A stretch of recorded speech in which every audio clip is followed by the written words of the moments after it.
So I'm thinking about the situation that we've had in the Epping Hotel and the court case, and it couldn't be a more ridiculous way of dealing with things than what the government's done. And you've got to ask yourself, what's the agenda? Why are they doing that? Surely it's provoking the people, and surely they know that it's provoking the people. I mean, what we've seen, I go down to the little migrant hotel that we've been protesting outside for 2.5 years, and we go outside there peacefully every Friday, but there's never more than 20 people there. I'd say there's probably 100 every Friday night now. Different backgrounds. Some people are working class, some people are middle class, different religious backgrounds, just all sorts of different people coming down. A lot of them are coming down the same. They're scared. They're scared of what's going on in the country. They're scared of what's going to happen for their children, for the grandchildren. A lot of people my age and older coming down. Respectable people, good people. And of course, we're all demonised by the media, we're all demonised by the Nolanites and Jabba the Hutt himself. But the reality is nobody cares anymore. Nobody is interested in what the mainstream media are saying. Nobody's interested in the mainstream narrative. Nobody's interested in the establishment. Nobody wants to have anything to do with the establishment. And, you know, we've started doing little walk rounds in our town. Nothing ominous. It's not vigilantism. It's literally just walking around and just sussing out what's going on. Is there any antisocial behaviour going on? Is there anything that looks problematic? And of course, if there was, we'd call the police straight away. And but again, doing that, people are demonised. Oh, you haven't been security checked. You haven't been this, haven't been that. It's basically groups of men and women going out, walking around the town to make sure everybody's safe. They used to call it neighbourhood watch in the old days. And but again, it's the demonisation goes on, and we all know the usual suspects that are doing it. There was a man spent all week attacking us. He accuses us of all sorts, stuff that was completely untrue, accuses us of all sorts of things, and does it from behind a keyboard. Didn't want to come down and talk to us on Friday, and that's what we're up against.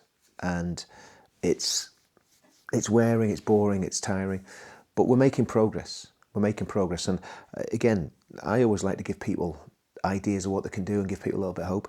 I would say, first off, 100% join the Advance Party. Join Advance UK. That is the only vehicle that we've got that can make change politically. And if it doesn't, oh man, it would be called to account in the same way that Farage has been called to account at the minute. If Farage doesn't realise it, Farage is riding high in the polls. He thinks he can do what he wants, but he's going to get a shock because he's losing his base. Because I don't know anybody that's supporting reform anymore. Everybody's gone over to Advance. So that's the first thing we do. The second thing you can do is make sure you're on the electoral register, register to vote. Join Advance, register to vote. The third thing that you can do is get involved. Get involved in protests, get involved in leafleting, get involved in talking to people, get involved in talking to your neighbours. Say, hey, what do you think about what's going on? You know, I mean, you're not bothered about all this. You're not bothered about what's happening and the fact that we could have had a Southport type incident in Bangor a few weeks ago. That's why we're doing what we're doing, because there could well have been a Southport. I'm not going to go into any more detail, but there could well have been a Southport type incident in this town. And that's what we're up against. And all this nonsense that all these migrants are refugees fleeing war, it's a lie. And the reality is we could go through the statistics, we could go through the propensity for certain people from certain religious backgrounds and certain ethnic backgrounds, I'm talking about in terms of countries, and the increase in the likelihood of them carrying out sexual assaults, the increase in violent crime, the terrorists that have slipped through the net through these migrant routes. So I'm sorry, the British people's patience has worn thin, and the problem is most of the British people don't know the half of it, and they're not fully aware of what's been going on, what's happened. But we are. So join Advance, register to vote, vote obviously, get involved politically, get involved in community stuff like we're doing, just walking around Bangor.